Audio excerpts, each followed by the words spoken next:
So, what got you into the healthcare industry, and how did your passions lead you into these different ventures?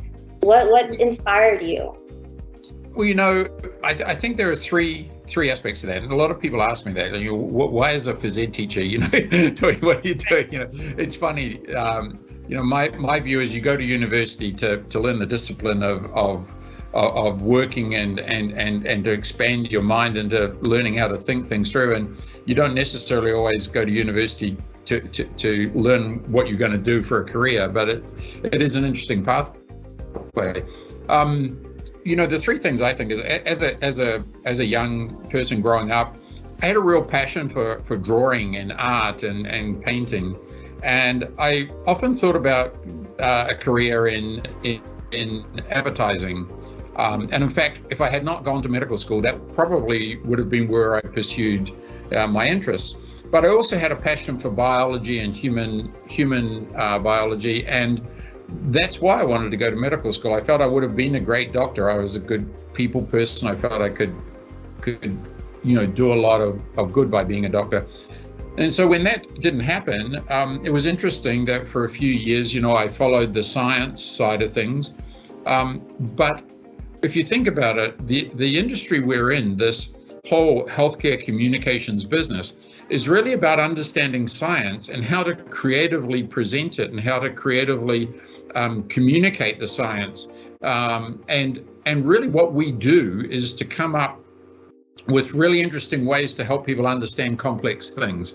And the work that we've done together is really that. We've taken a really complex way in which a drug works, and we've been able to put it into really high quality and really exciting, engaging pictures.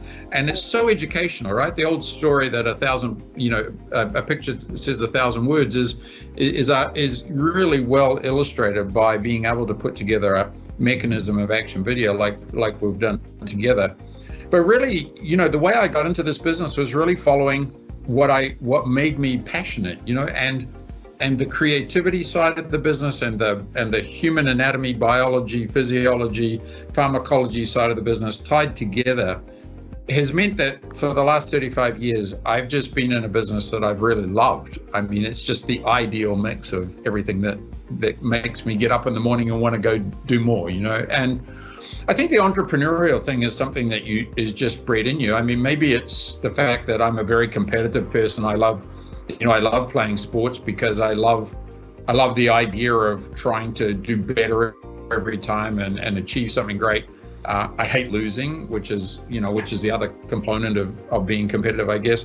But I also like building things and creating things. And I think, when you look at the entrepreneurial side of what I've done, it's been about building things and surrounding myself with really interesting and great talented people who've been able to actually do the building, with me being able to encourage, mentor, and provide an environment to do that. So it's just been a very fun 35 plus years, as I said.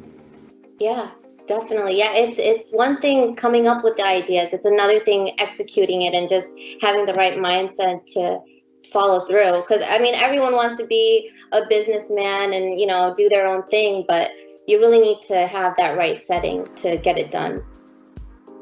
Yeah, I think my background playing team sports, people often talk about, the value of playing team sports and what it brings. But I think what team sports really does for you is it teaches you a couple of things that are very important in business, I think. One is it's up to you, right? You're the one that's got to perform. You've got to find it in yourself to achieve whatever you're going to achieve. So there's a high level of self-motivation involved.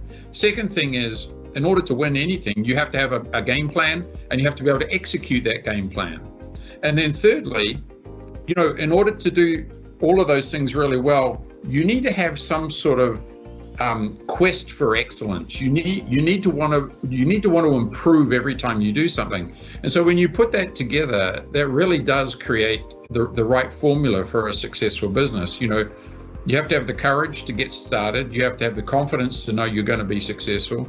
And then you have to have the ability to get up every morning and go and do a good day's work. And when you put all that together, and have fun doing it, it can be very successful.